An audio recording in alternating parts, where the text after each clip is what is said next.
What's going on, everyone? Welcome to the 11th episode of the Crossroads, a weekly financial show for our generation. And for the listeners, welcome back to the Long Game Podcast. And we've got a special episode today, bringing on our first guest to the Crossroads.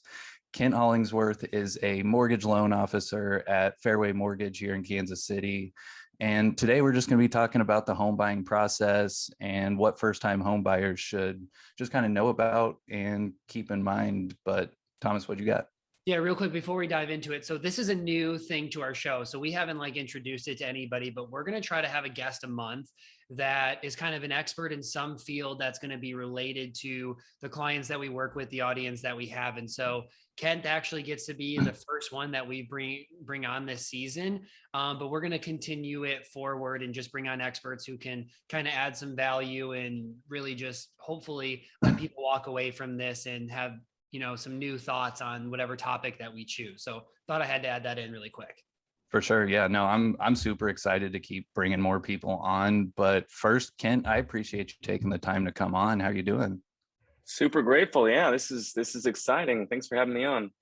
Of course. But to get started, why don't you just kind of tell the listeners and viewers a little bit about what you do as a mortgage dude, because I know it's super interesting. It is to me. So I help any type of buyer, whether it's an investment buyer or a first-time home buyer, somebody who's bought their first or their 100th home. I can help you get financing to do so. The biggest piece, it's really not that hard to do my job. The biggest piece is walking you through what to expect and what you're doing in the middle of it. So it's just a lot of stuff that you don't learn when you're younger, and having industry experience is really the only way to get it. For sure. And I think just kind of like one of the biggest misconceptions with buying a home is that you need 20% down for a down payment, everything like that. And I don't really think that's the case. So if you could kind of just talk through that a little bit generally and break down just kind of some of the options that people have when trying to buy a house. Oh yeah. So many, there's so many different options. It depends on, how many homes you've bought in the past. So if this is your first home, you can put as little as 3% down. If you're buying in a rural area or a USDA approved area, you can put 0% down. You can buy as a veteran, you can have $0 down also. There's so many different options, but the general rules for a general person in our area is going to be, or a more suburban or non-rural area really is going to be your 3%, your 5%, or if you're doing an investment property, it's going to be 20%. So the only real one is the 20% is for a required amount is for an investment property. But if you've bought a home before, you'll be 5%. Yeah. So the 3 to 5 is first time home buyer. And if you're a first time home buyer, it's no PMI, right? But if you have had a house and now you do that 5%, you will have PMI right until you hit 20. You'll have PMI until you hit 20, basically on any property, whether it's your first or your not or your second. If you put 3% down, you can put 3% down as a first-time home buyer, but if you're not a first-time home buyer, you have to put 5% down. Okay, but PMI, if you're below 20, PMI pretty much comes with all those loans. Yeah, and there's ways to pay for it up front, depending on some of the risk factors involved, which would be your credit score, your reserves, or how much money you'll have after you put your down payment down, and some other, as far as the actual value of your home and how much you're putting towards it, your debt to income, how much you owe versus how much you make. All those little risk layers will allow you to have a decreased amount of that mortgage insurance or that PMI. But you'll have PMI until you hit 20%, and that's assessed based off of the value of your home at your purchase. And so as we all know, your home value increases over time. So if you hit that prior to what your purchase would say, you can always request it be removed and get out of PMI earlier. Mm-hmm. Especially, well, can you just request it based on the value, or do you actually have to refinance for that to happen? Typically, you'd have to get some kind of appraisal, whether it's a state tax assessment, but you Mhm. don't have to refinance in order to get out of PMI. You can just request it be removed. Okay, so you can, if the market's appreciating like it has over the last year, you can use that to your advantage. But would that wouldn't affect you in the opposite way, right? Like you would never have to go add PMI because housing prices, tanked over a year. Right. Yeah. You could refinance back into PMI, but you wouldn't have to um, back Yeah. back into PMI just because the housing market crashed like it would in '08.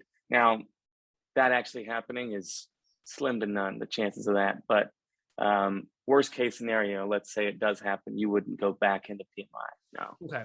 So I guess real quick, so PMI is kind of just like this added percentage they add onto the mortgage until you hit 20% for the people that don't know. What really is like the typical add-on for somebody with good credit? Because I mean, to be honest, for our clients and most of our audience, we're not pushing people to go buy a house when you have a 500 credit score. Like we want to build that foundation first, put you in a position where owning a home is going to be advantageous. So what really does that percentage increase look like? Really good question.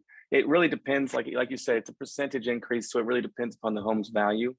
Somebody with good credit and good credit history, with a decent debt to income, it's going to be around a 0.35 all the way up to a 0.75%. It The could be a lot. highest it can be a lot. It can definitely be a lot.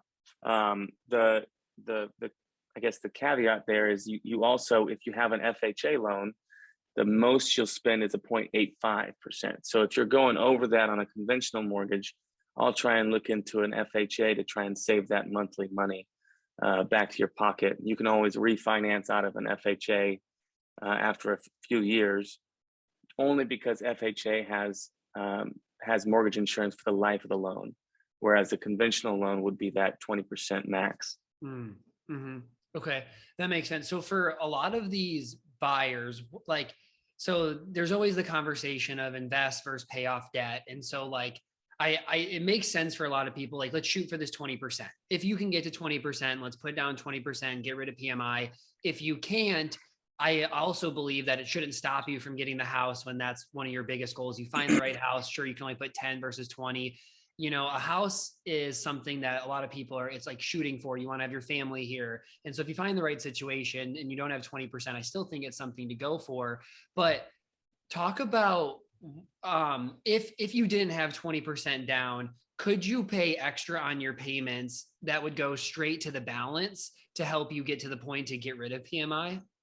Yeah, absolutely. You can always make extra payments. There's a one type of mortgage, I believe there's only one type of mortgage called a balloon payment, where there's a fee for paying it off early. But Yeah. but with the exception of that, there's never or very rarely any fees for paying it off early. So I always encourage, if that's a way that you want to try and save your money and pay it like that, you can. For people who aren't a first-time home buyer who want to own a home and buy a next home, or if you're getting a big payment later on, you can always do what's called recasting, which essentially, instead of just paying it directly to your principal amount, and that decreases the length of time that you're paying your mortgage, you can recast your monthly payments to a lower monthly payments, remove PMI, and then you're making lower monthly payments each month, which you can put the same amount of monthly payments that you're already making and continually drop that principal while not being forced to make higher payments. There's tons of different options that are Yeah. being able, you can take advantage of these. It's just a matter of knowing what to do. Yeah.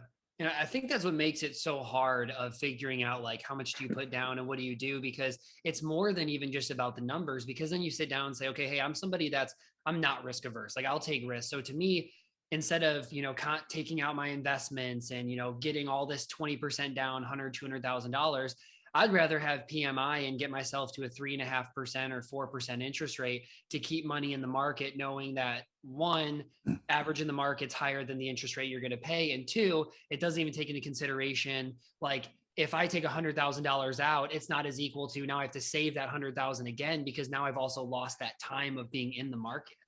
Well, and that's a really good point, and something that I don't often talk about because I'm not a financial advisor, but I'll specifically say, go talk to Trade and go talk to somebody who has more more knowledge on the financial markets themselves.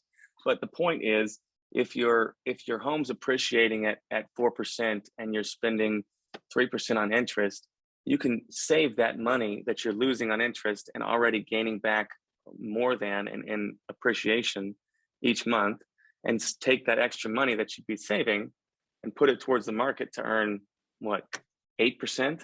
I mean, On average. I mean, it's a really good option, and it's something that you would look into, because again, I mean, if you're putting it in now when you're younger, I mean, Yeah.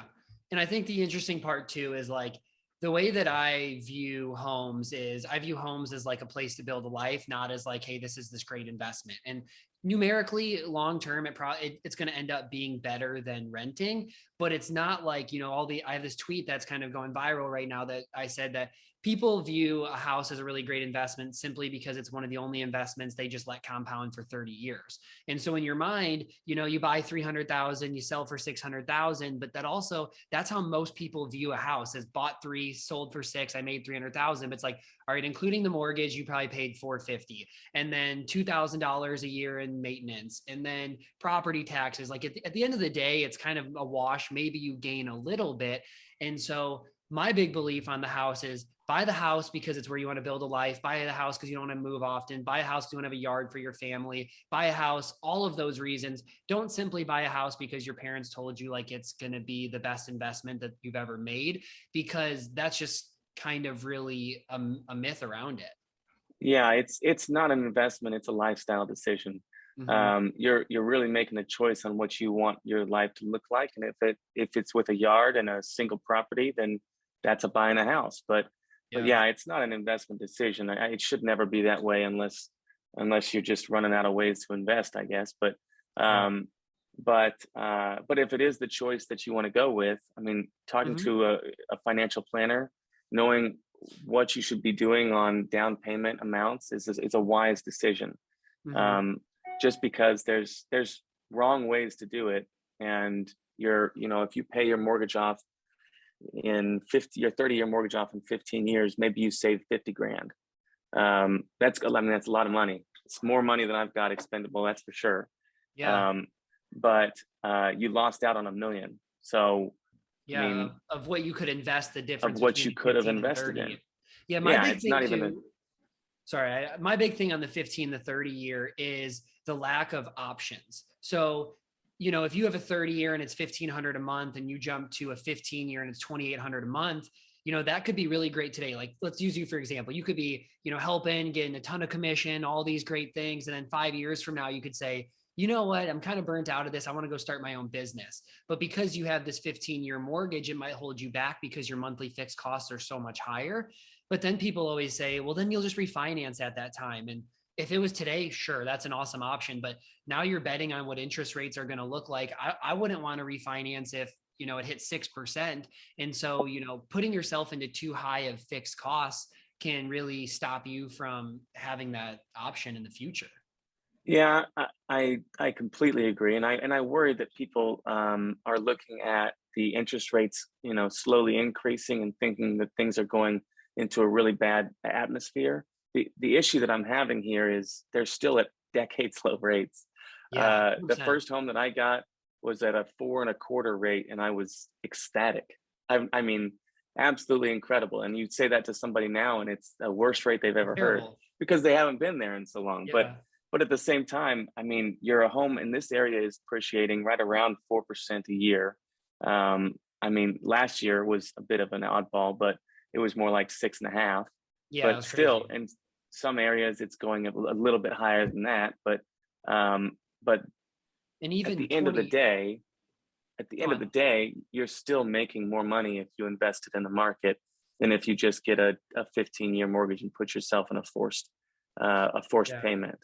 And even if you view like our parents, when our parents were getting mortgages, it was like 8 to 10%. And so the interest rates are declining. And I'm not saying that I feel like interest rates are all of a sudden going to jump up, but it's like you're putting a bet on that interest rates will be in a favorable position at a time when you might need to refinance, which you don't really want to make a bet on something that you have no control over.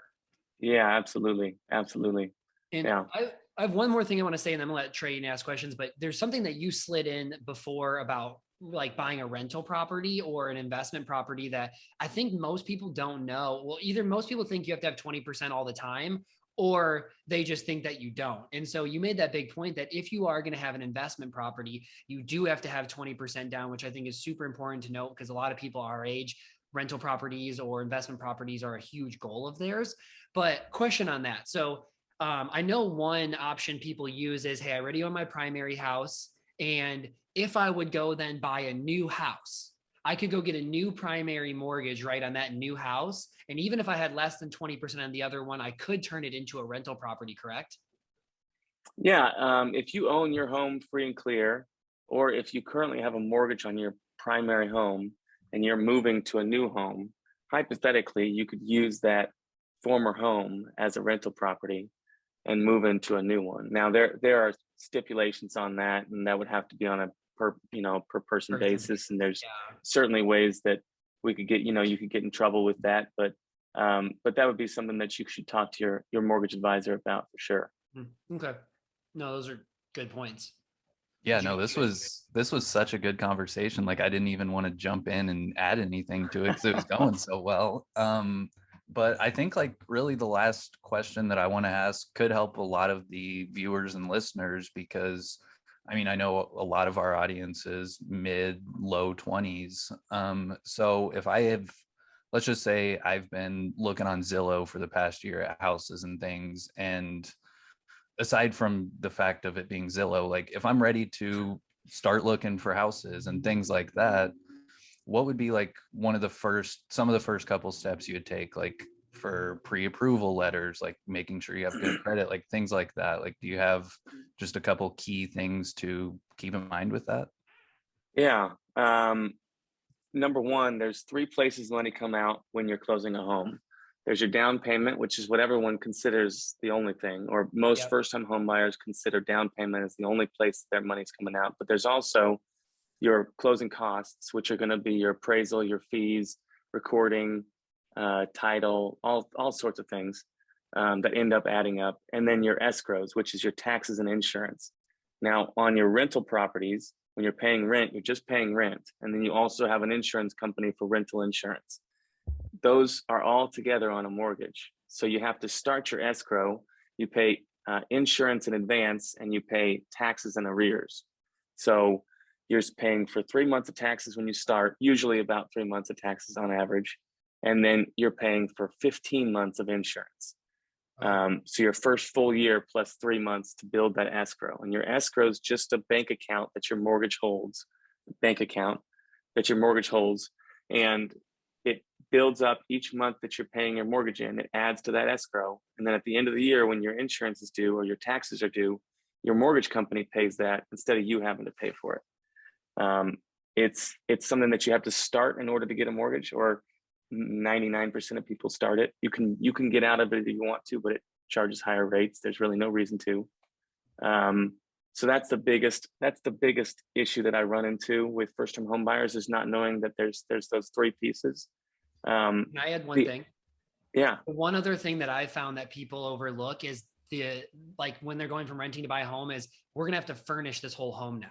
And that's a cost that they don't take into consideration. And, I just got a new apartment, and to furnish it's not cheap. Like one couch, you're going to spend a lot of money. Then you have stools that are $200, and, that can add up quickly. So they say, I'm gonna buy a $300,000 house, or let's use 400,000 because it's easier number. Hey, what's 20% of that? Okay, that's going to be about $80,000. That's all I need. But if you can take into all of the costs that you just said, plus furnishing, you're probably looking at a little over 100,000 to get to that point. Exactly. And it's something that your mortgage advisor should be looking at, is what are your reserves once you move in, and talking you through that. Obviously it's not our job to tell you that you should or should not apply for a mortgage. It's our job to tell you if you can't get a mortgage, but if you can or cannot apply for it is not our job. But it is our job to think in your best interest. And if you're moving into a home and now you have no money, I'm not going to advise you do that, because you're going to move into an empty home. Nobody wants to live in an empty home. Yeah. A big recommendation I have around that too is I think a lot of people, which we help with personal finances, you don't just save in one savings account for everything. And so what happens with people that don't work with an advisor, don't think about this, is they have one savings account. It has $100,000 on it. And they go, oh, I'm going to put $100,000 in the house.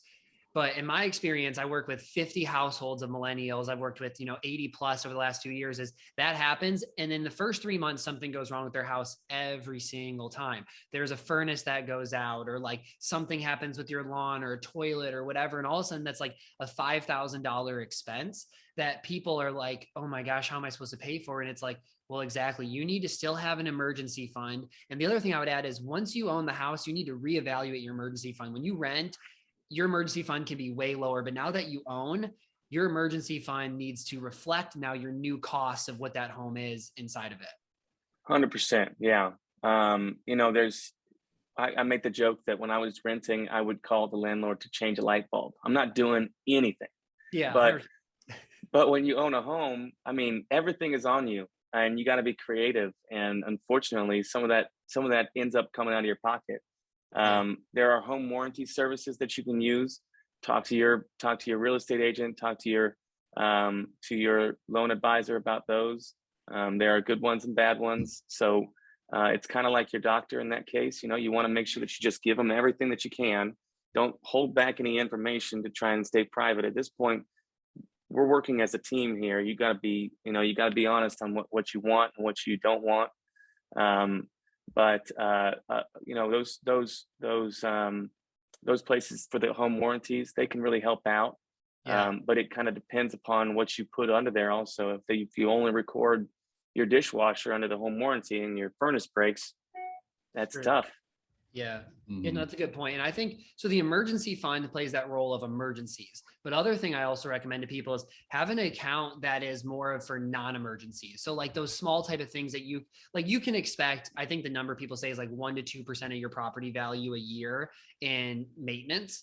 So if you know that on average, especially the longer you own a home, you can realize this, but if you spend on average $3,000, $4,000, $5,000 a year on maintenance, you should save monthly to build an account. So that way you don't always have to pull from your emergency funds for things that really aren't emergencies. They're regular expenses that you should think about. Absolutely. And it's something that your landlords are building into their fees for you. When you're paying your monthly rent, it's not just their mortgage. You're paying for their expected costs on your unit. So it's really something that when you buy a home, you should also plan into your expenses.